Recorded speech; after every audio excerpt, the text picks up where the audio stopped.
Hello everyone. आज हम लोग का टॉपिक है कॉर्पोरेट अकाउंटिंग के अकाउंट्स ऑफ बैंकिंग कंपनी का question number 2।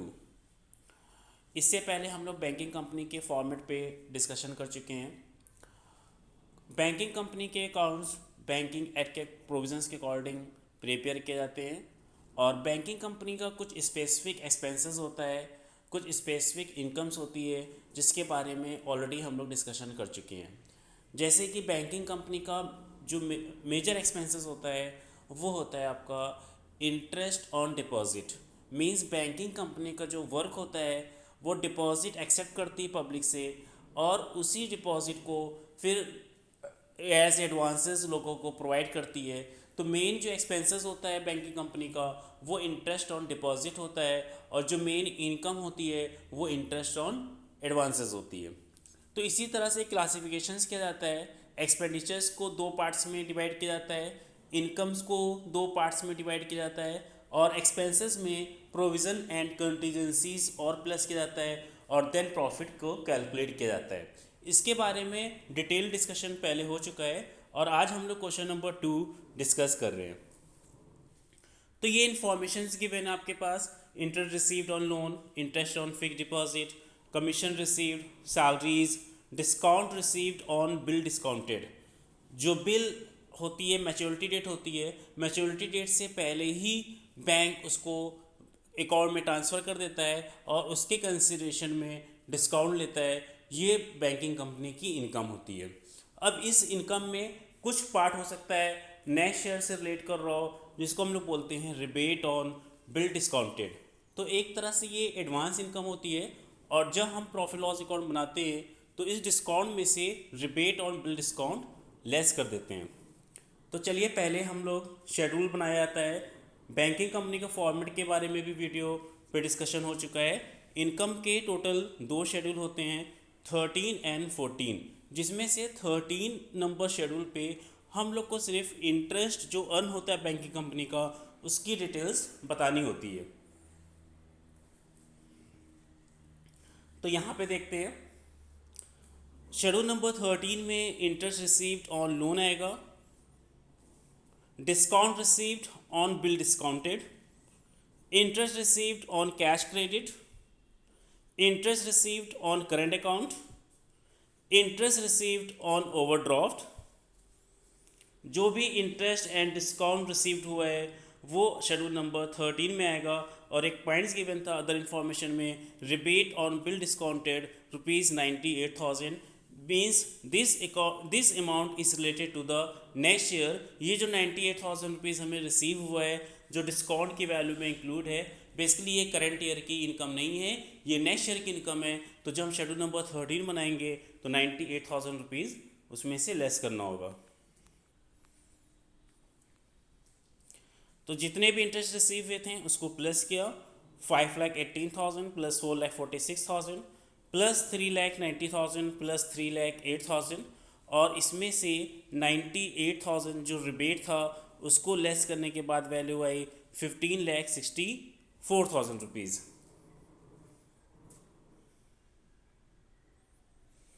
Interest received on current account को भी प्लस कर दें। आप चाहे शेड्यूल इस तरह से ना बना के सेपरेटली शो कर सकते हो। मीन्स शेड्यूल नंबर 13 आप इस तरह शो कर दीजिए: interest received on loan 5,18,000, interest received on cash credit 4,46,000, discount received on bill discounted 3,90,000, less rebate on bill discounted 90।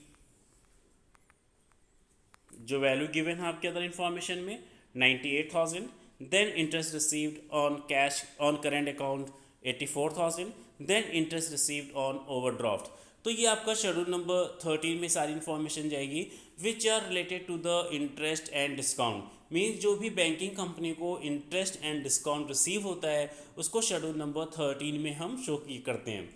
उसके बाद शेड्यूल नंबर 14 आपका अदर इनकम का होता है। अदर इनकम में अब जो इंटरेस्ट और डिस्काउंट के अलावा जो भी अमाउंट बैंकिंग कंपनी को रिसीव हो रही है एज इनकम उसको शेड्यूल नंबर 14 में शो किया जाता है। इसमें लॉकर रेंट हो सकता है, कमीशन हो सकता है, एक्सचेंज हो सकता है, profit on sales of property हो सकती है, ब्रोकरेज हो सकता है। ये सारे पॉइंट्स आपके शेड्यूल नंबर 14 में आएंगे which are received by banking company other than interest and discount. तो शेड्यूल नंबर 14 पहले हम लोग तैयार करेंगे। Commission, exchange and brokerage 16,400 and miscellaneous income आ गई आपकी 6,800। ये मिसलेनियस इनकम आप चाहो तो सेपरेटली शो कर दीजिए, जैसे पॉइंट्स गिवन है आपका।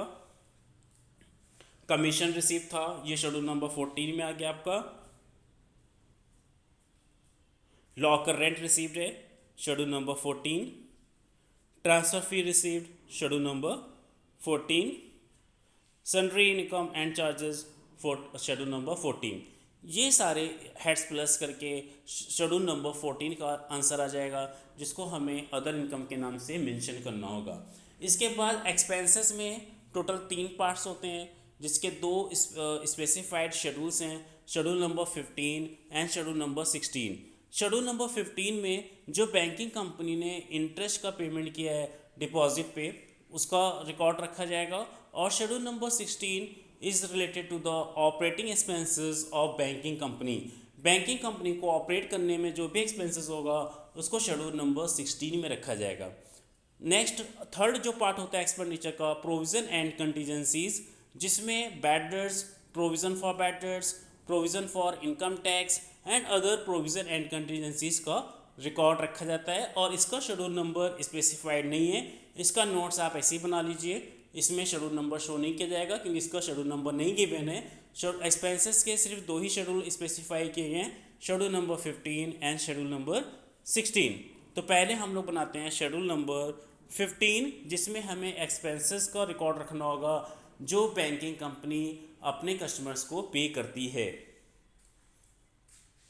ईजिली आप इसको में से ट्रेस कर सकते हो।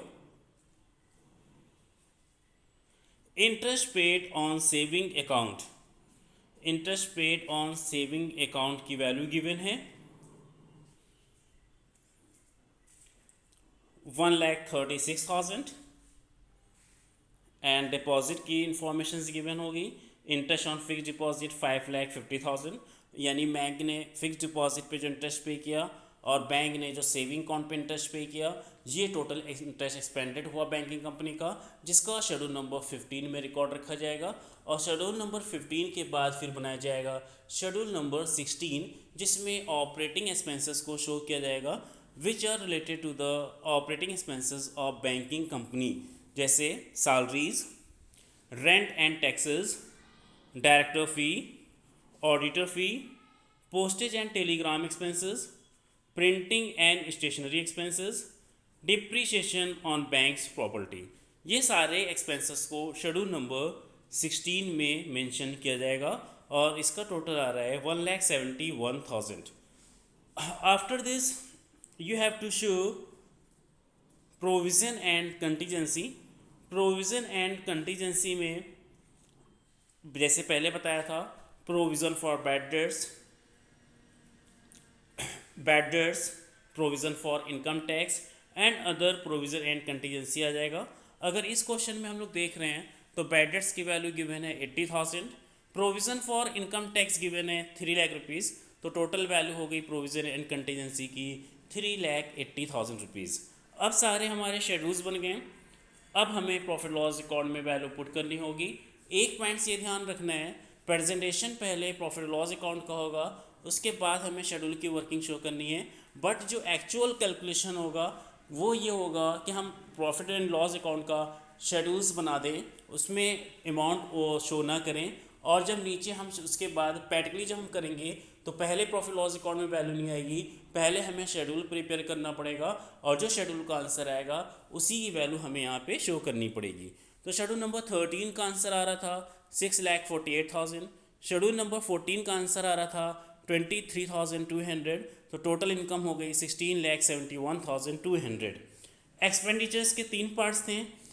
शेड्यूल नंबर 15 का टोटल आ रहा था 6,86,000, 16 का 1,71,000 एंड प्रोविज़न एंड कंटीजेंसी में हम लोग ने bad debts and provision for income tax को कैलकुलेट किया था 3,80,000, then total 12,37,000 rupees. Profit for the year calculation के लिए टोटल इनकम से टोटल एक्सपेंसेस माइनस होगा which is 4,34,200। This is the profit for the year. Profit loss account brought forward का means last year का जो profit loss account का balance था इस क्वेश्चन में गिवन नहीं है, तो प्रॉफिट हो गया टोटल 4,34,200।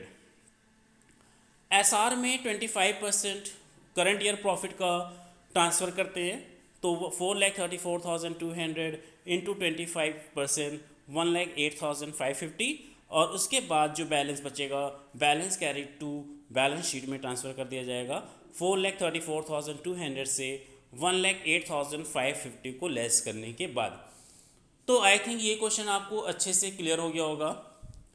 और इससे पहले के जो वीडियोस है जिस पे मैंने एक्सपेंसेस पे और इनकम्स पे डिस्कशन किया था, पहले वो वीडियोस देख लीजिए और उसके बाद ये क्वेश्चंस सॉल्व करिए, और फर्दर जो क्वेश्चंस नहीं किए हमने उसको भी सॉल्व करिए। कोई भी प्रॉब्लम राइज होती है कमेंट्स में जाके मेंशन कर दीजिए। Okay bye, have a nice day.